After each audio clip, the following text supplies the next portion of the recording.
Civilization carries a curse. The impulse to expand societies into empires. Humans have no monopoly on conquest. Long before man learned to conquer, social insects, ants, bees, termites, hornets, all were building empires with the tools of attack, enslavement, and oppression. We claim dominion over the earth, but our exploits pale beside those of the warrior legions at our feet. Earth's original empire still reigns. The empire of the insects.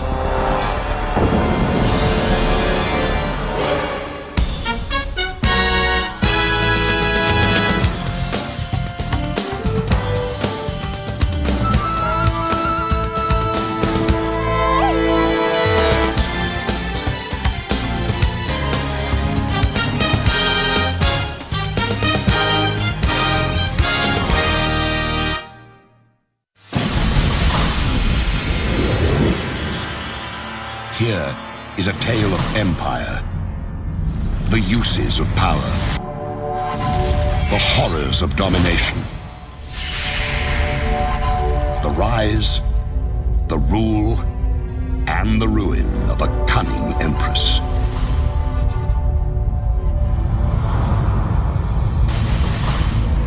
In her service, enormous armies march to war and plunder, waging merciless campaigns of conquest.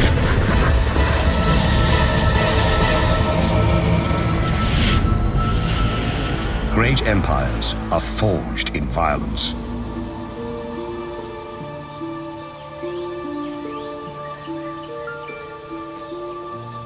In the South African bush, lesser domains live in terror. The termites, microtermes, are good neighbors.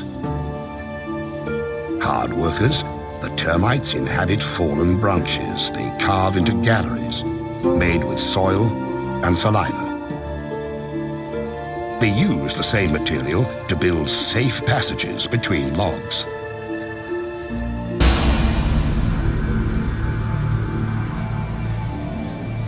But the termites must be vigilant.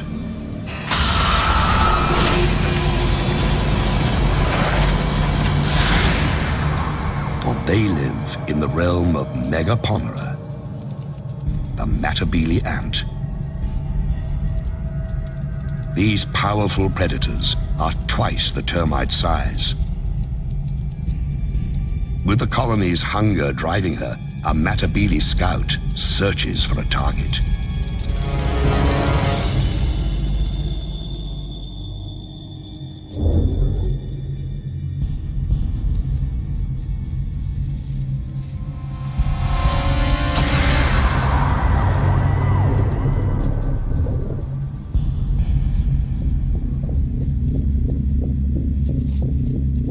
Termites know that shadow and what it means.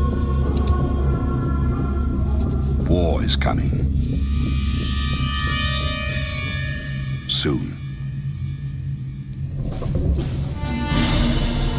They can do nothing as the scout marks the target and a path to their home.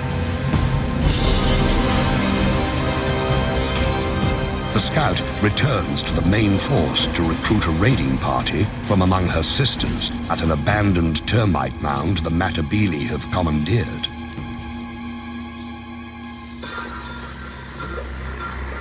With a jolt of pheromones, the chemical message travels among the warriors. It's a perfect time to attack, early in the day, before the heat rises.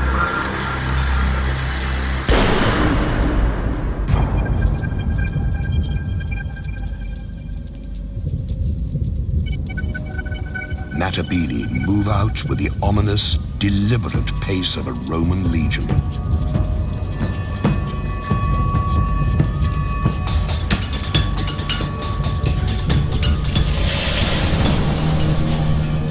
Like legionaries, the ants wear armor. Their exoskeletons can withstand all but the harshest blows. They sting with highly toxic venom, but their heaviest weapon is their jaws, able to rip opponents to shreds.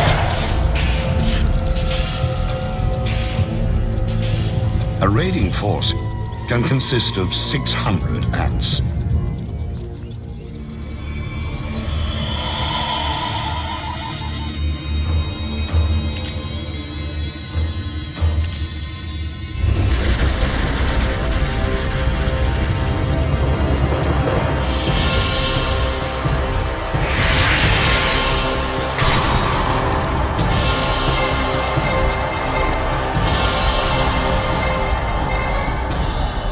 The first wave breaks the battlements, ripping open mud galleries, probing for cracks in the wood.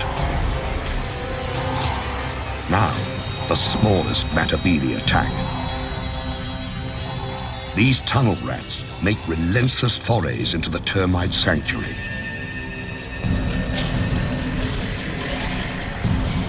Heavier troops, some more than 2.5 centimeters long, line up for the grisly harvest. It's the devil's buffet. All you can kill, all you can carry.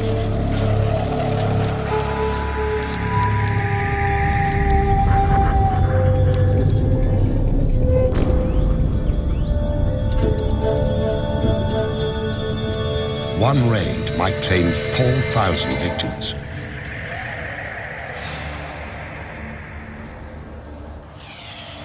When the Matabele have all the dead termites they can manage, they head home. In a single day, a Matabele colony might send out 3 or 4 such forces.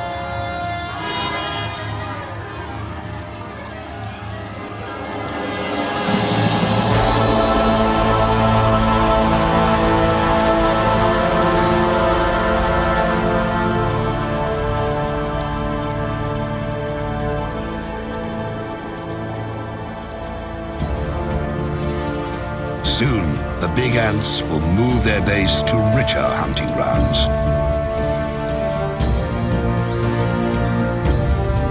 But today, their young will feast like kings, fattened on the spoils of war.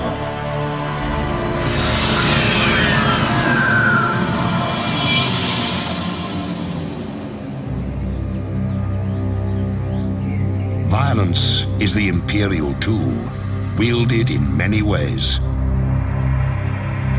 Sometimes to disrupt, sometimes to control.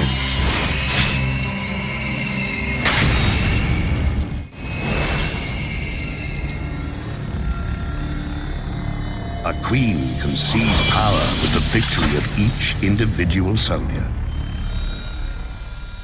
or by overwhelming force. Some empires grow so large, they send everything fleeing before them.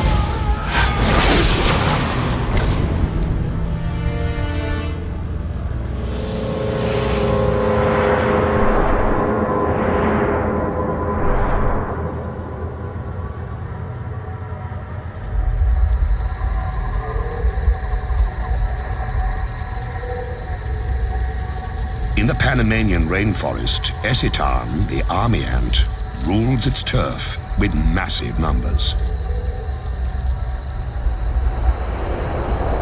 Army ants travel in deadly columns, a lethal force ever on the move. But this is not an attack. These ants, 500,000 to 700,000 of them, have been marching all night, their young in tow.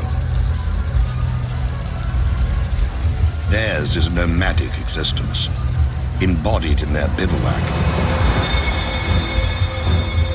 Army ants are their own fortress.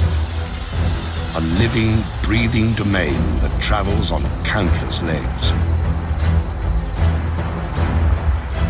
And those legs are strong. One eciton hanging by its claws can support another 100 ants. For a man to match that feat, he'd have to hold up 3 armored vehicles.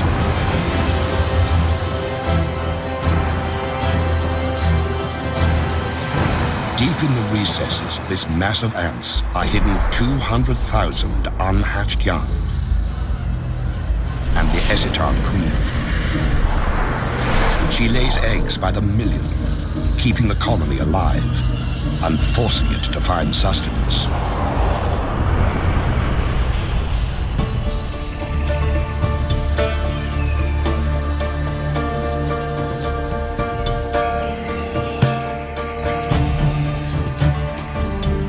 Dawn, and the bivouac stirs. After a night of stillness, the colony must feed. The meter-long mass of legs and feelers rouses itself into action.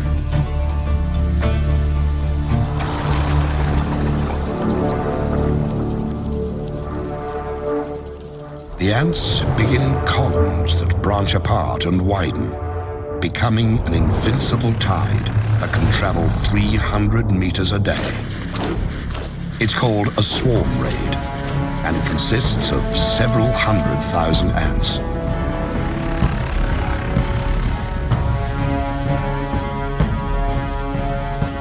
The ants move in a deadly wave, 15 meters across, driving all before them.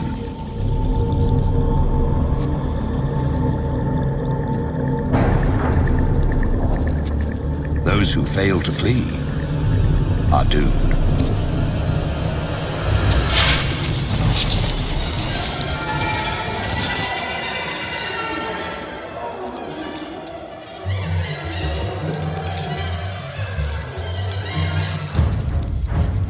Whatever army ants can catch, they consume.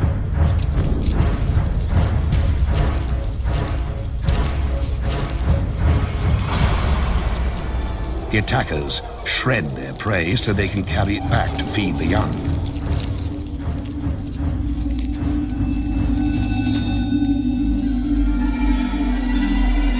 Army ants even overpower the land.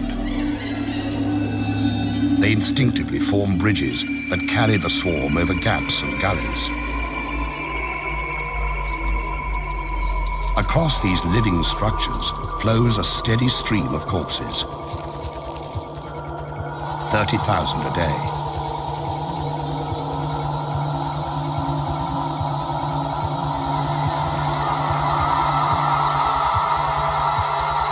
But army ants have enemies.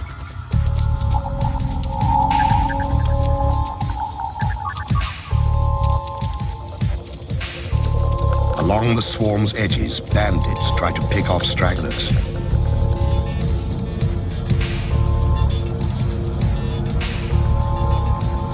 Paratrachina, or crazy ants, are the anarchists of the forest. Small, but highly organized, they are willing to do anything to grab a meal. Infiltrate, attack, abscond, whatever it takes.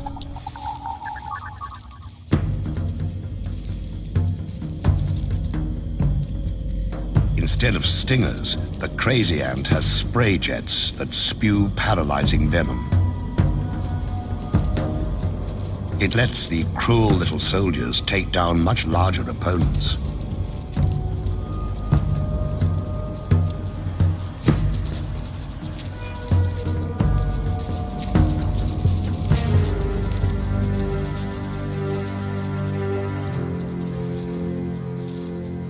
Army ants fear their crazy cousins for the chaos they unleash. The bigger insects have to fight for their lives against the anarchist throngs. At first, the crazy ant's venom stuns the army ants. Then the effects wear off, and the army ants regain their strength. They handily escape the tiny pirates and return to the business of the raid.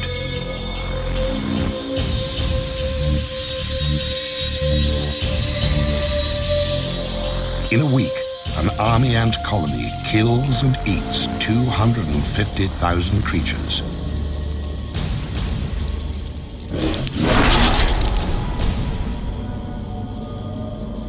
Ravaging the landscape, army ants shred its sense of order. In another kingdom, the ruler maintains control by any means necessary, even torture.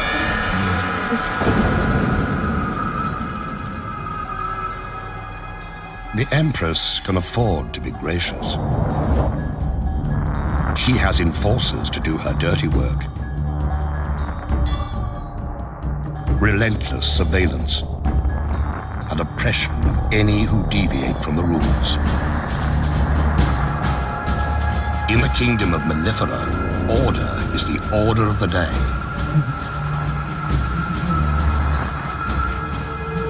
Every day. Mellifera, European honeybees, seem to lead a sweet existence, gathering pollen and turning it into gold.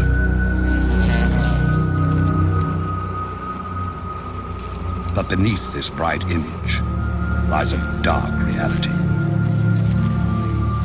The colony exists to serve the queen, who lays the eggs that become the workers, who maintain the hive, and the warriors who defend it. Below the queen ranks the colony's young, its future. She who must be served and those who must survive dominate the hive's existence. But if something didn't keep the hive's inhabitants in line, bee society would fall apart. Every female has it in her to lay eggs, to be a queen. But the colony can have only one ruler. So, it has a police force to ensure that fact. Enforcer bees patrol constantly, checking the cells, tracing the lineage of suspect eggs, making sure the guard bees stay on their fuzzy toes.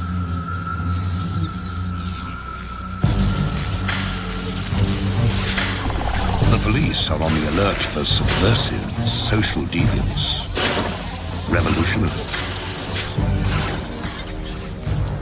And in the hive, it takes very little to cross that line. All a rebellious female needs to do is lay an egg. By the regulations of the Mellifera police state, that's a crime.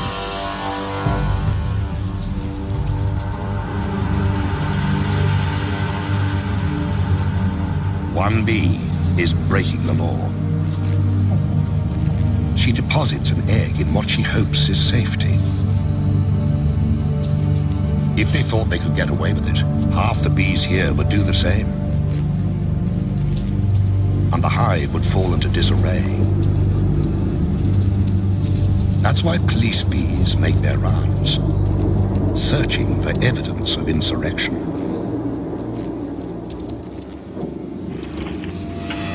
And they find it. For them, an outlaw egg contains the seeds of a colony's destruction, and so it must be destroyed.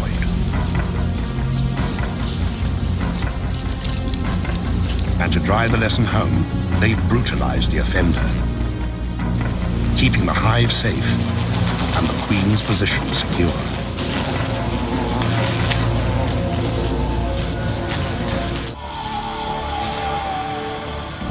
The natural order demands surrender. But in other realms, something far worse awaits.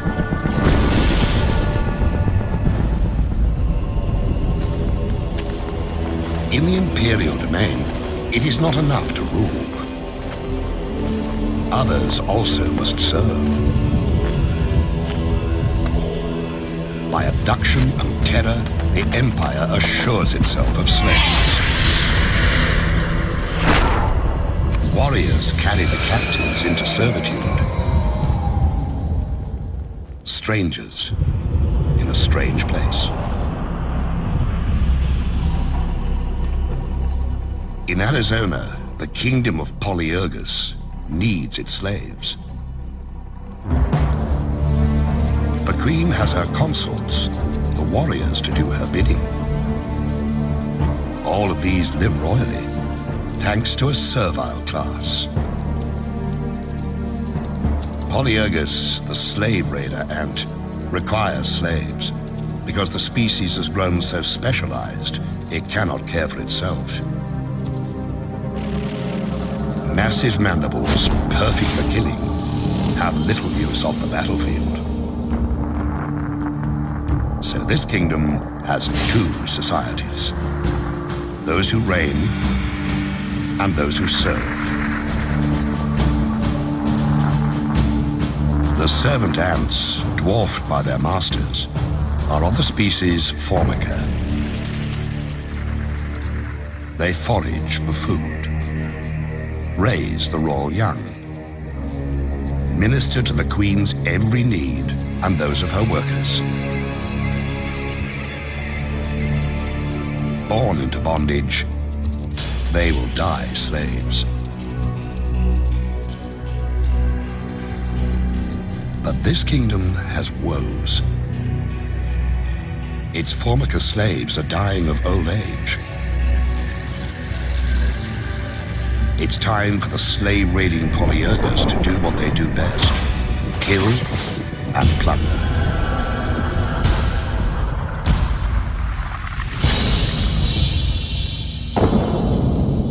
A scout has found a Formica nest. She enlists a gang of raiders. A roiling mass of red aggression, spoiling for battle. In an instant, they're off. 1,500 to 2,000 ants flowing across the terrain with a single purpose: seize slaves.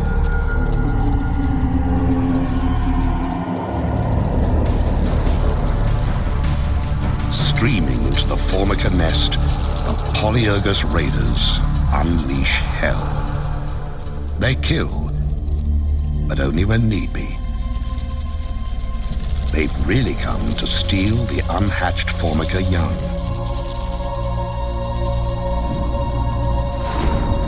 In a chilling display of single-minded oppression, Polyergus raiders blow past the startled Formica to grab as many pupae as they can. It's not unusual for raiders to carry off 500 to 800 new slaves, decimating a colony.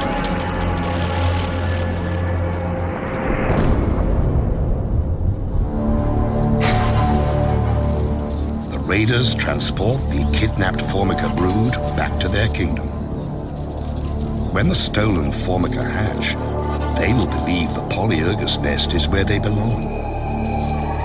Another generation of Formica will become slaves.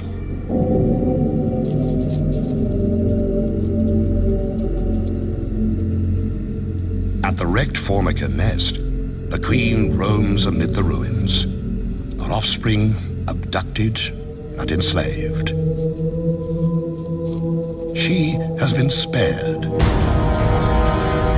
But in other realms, innocents suffer unspeakable horrors.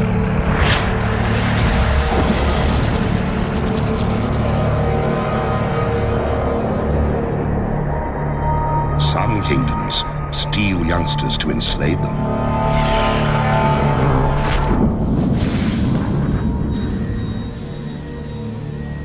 Others take no prisoners, slaughtering the defenseless to feed their own young. winged horror has a name.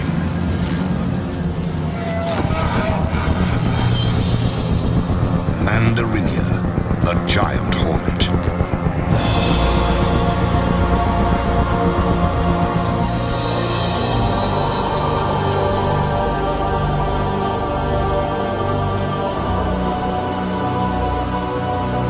Their reach extends across Japan. Their empire reigns in dark, secluded places.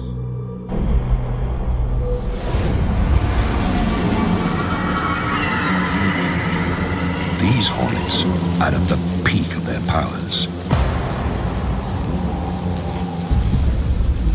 Their queen is vigorous. Her workers are strong. Her fighters are many. Her brood chambers are full to bursting. Everywhere, mouths to feed.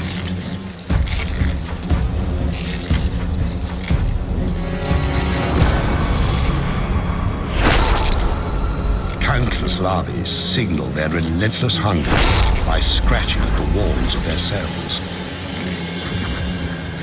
The grating drives the adult hornets into action.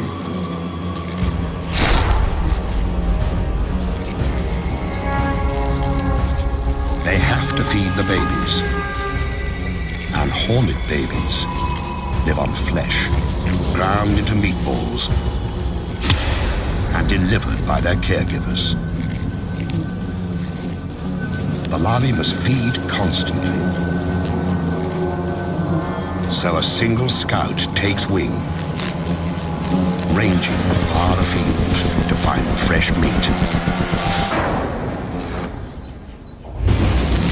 At nearly 8 centimeters long, giant hornets are superb killers. Sharp talons seize prey. Powerful jaws sever limbs and decapitate victims. Compound eyes detect the slightest movement. And this scout has found a fat, defenseless target. A hive full of mellifera, European honeybees. The scout marks it with pheromones.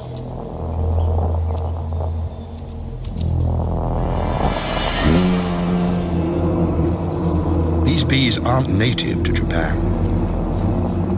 They arrived during the last century, imported because they produce more honey and are less combative. Because the alien bees didn't evolve with the giant hornets, they have no way to fight an attack.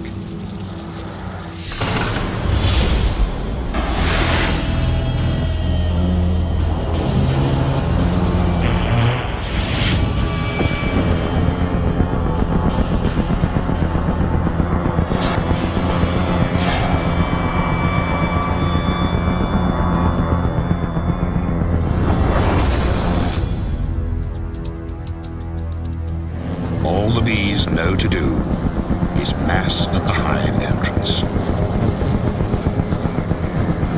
There, they prepare to fight to the death.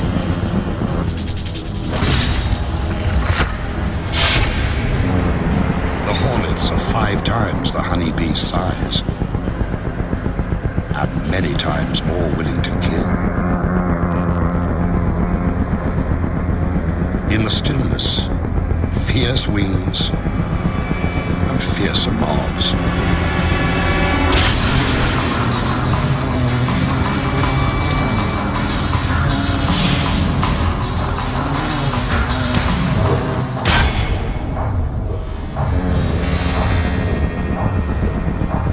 Valor has no place here, and yet the brave bees will not surrender or flee. They will kill a hornet or two. But what is one dead hornet when so many live? Reveling as they do in the deaths of bees by the thousand.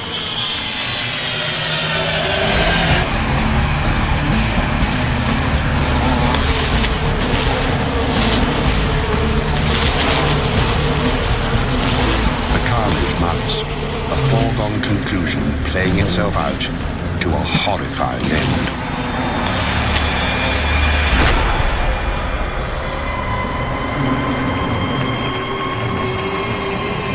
In only hours, 20 or 30 hornets can wipe out a hive of 30,000 bees.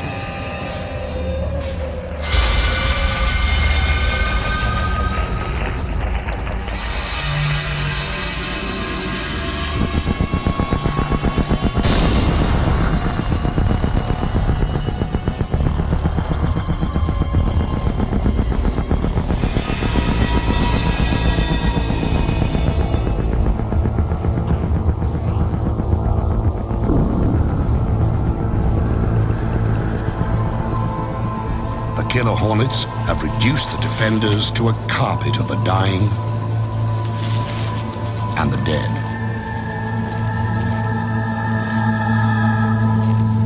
Now, they can rob at their leisure, sometimes for days. This bee colony is doomed. The victims left to rot. The raiders gorge on honey, even licking it from carcasses.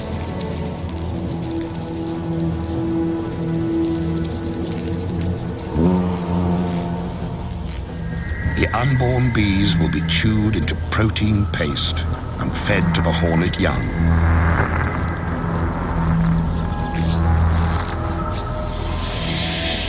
For every empire that seems invincible, there is an opponent able and ready to exploit an unexpected weakness.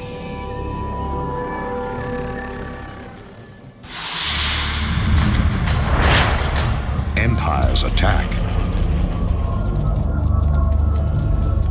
but they also must defend themselves. No matter how strong the fortress, the best defense is knowing your enemy.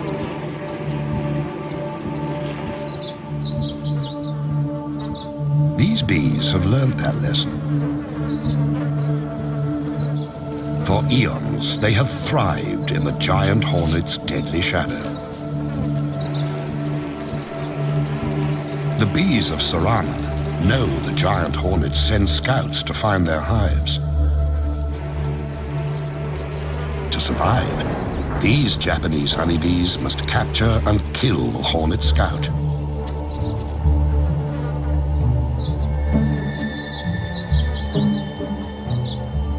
And to do that, they had a secret weapon.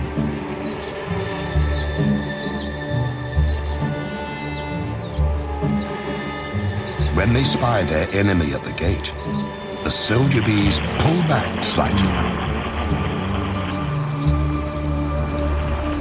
Their waggling signals a sneak attack.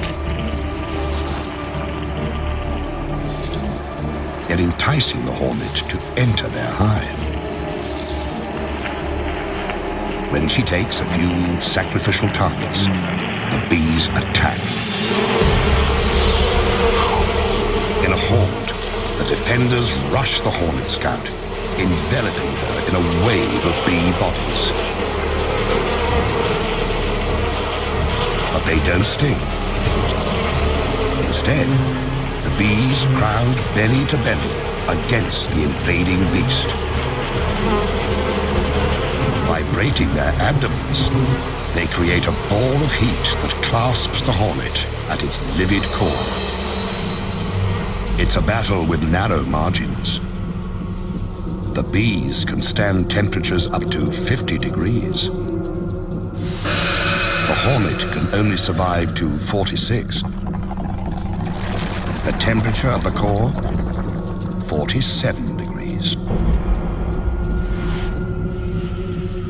For 20 minutes, the squirming orb presses onto its prey.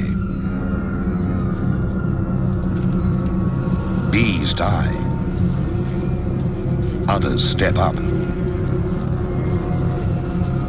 If the scout escapes, all is lost.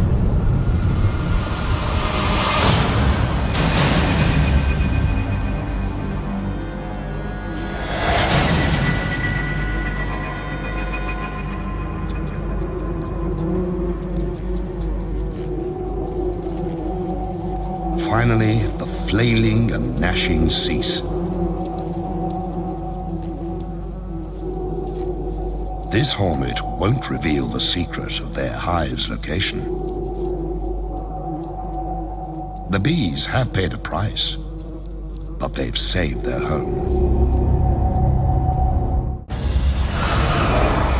Another kingdom fends off invaders with strong walls and a martyr's devotion.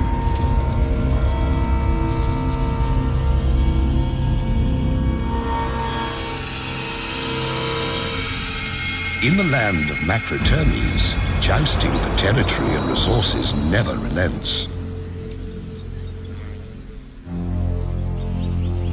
An imposing citadel harbors a colony of African termites. Inside, a labyrinth of narrow passageways and bulkheads designed to thwart invaders.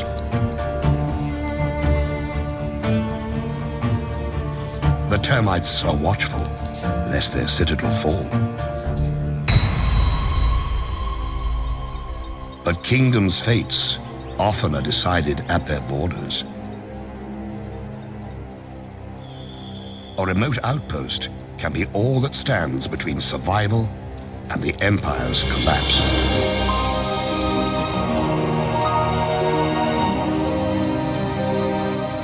Outside the protective walls, foragers collect and transfer food back to the queen and her charges. They also watch for invaders. A Matabele scout appears. With their heads, termites send a subterranean alarm that ripples through the outpost.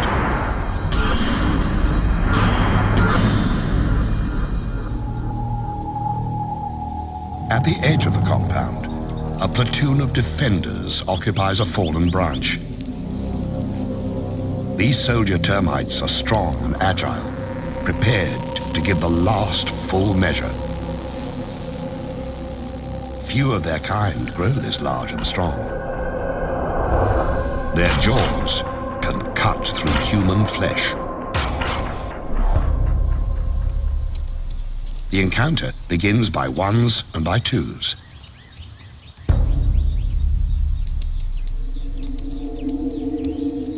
A raider infiltrates. A sentry patrols.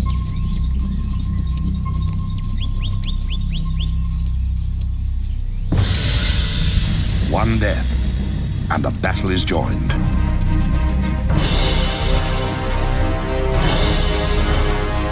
The ants stream forward, attacking with no mercy.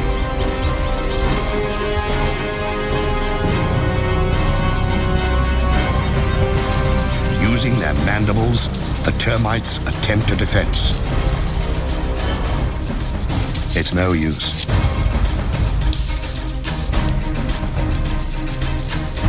Some seek shelter, but there's nowhere to hide. Even the formidable termite guards are no match for the raiders' venomous stings, which destroy the termites' nervous system.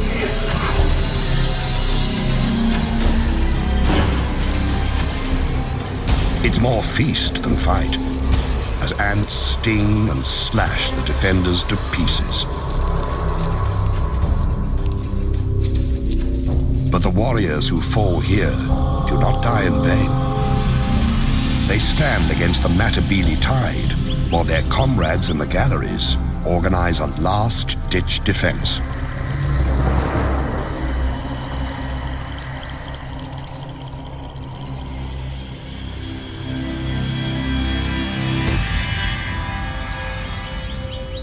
At the gates, the fighting intensifies. It's a classic tactic. Against superior forces, seize and hold the narrow passage. Stand your ground. Come home with your shield, or on it.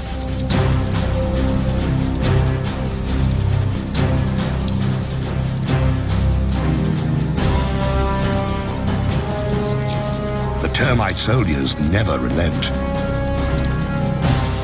Sacrificing themselves, they buy precious time for defenders to seal off the embattled bunker.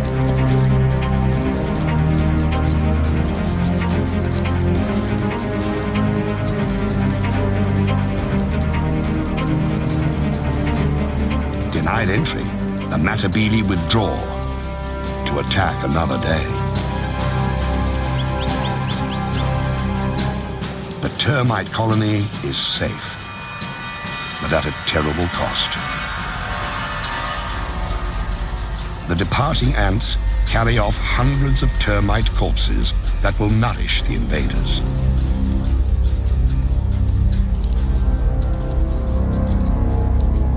Clever strategies can prevail. So can impenetrable defenses. But there's no way to prevent an attack from within. A kingdom's fate can turn in the blink of a treacherous eye.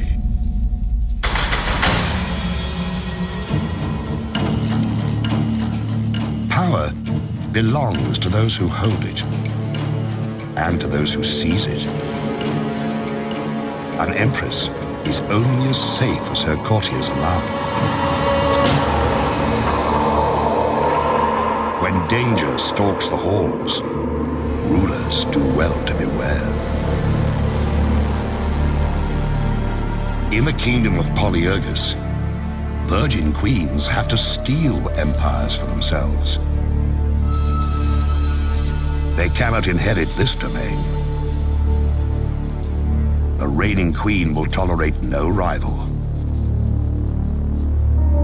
So, a would-be monarch must infiltrate a Formican nest,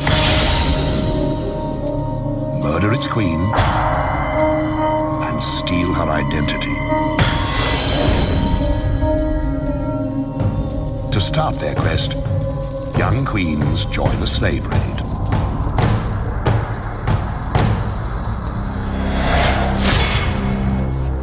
En route, they mate and shed their wings, a sign that they now bear the seeds of empire.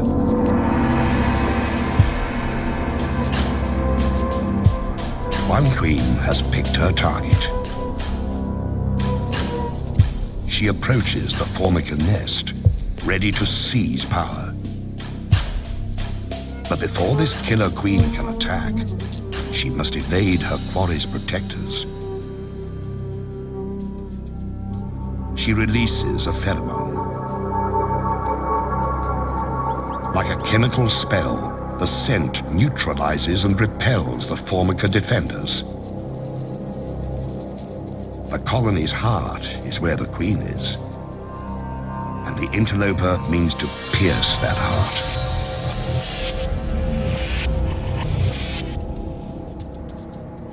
She's fixed on her mission: assassinate the queen and take her place. The Pretender's sickle-shaped mandibles have one brutal purpose. When she confronts her rival, there's no hesitation. She savages her prey, not to eat her, but to steal her identity.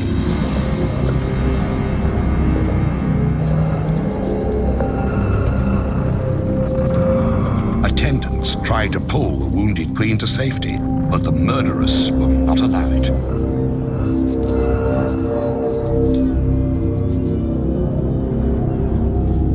She laps up her victim's blood and rolls in her spilled fluids, thoroughly absorbing the monarch's essence.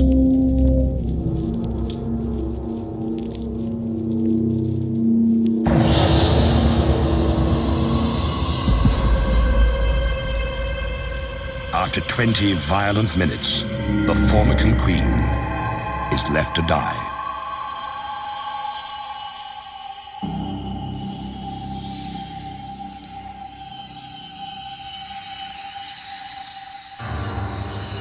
The Pretender has cast her chemical spell over the colony.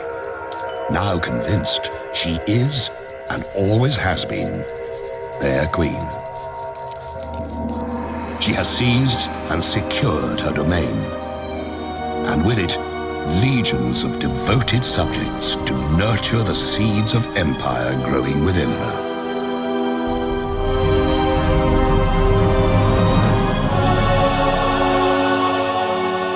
Rulers rise up, and rulers fall.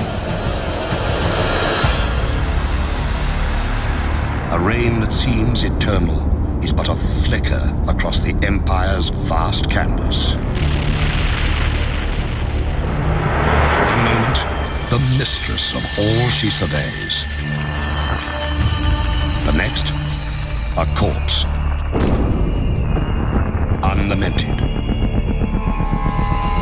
soon shriveled and lost in the dustbin of history.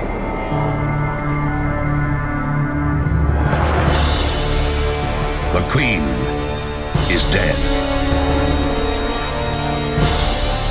Long live the Queen.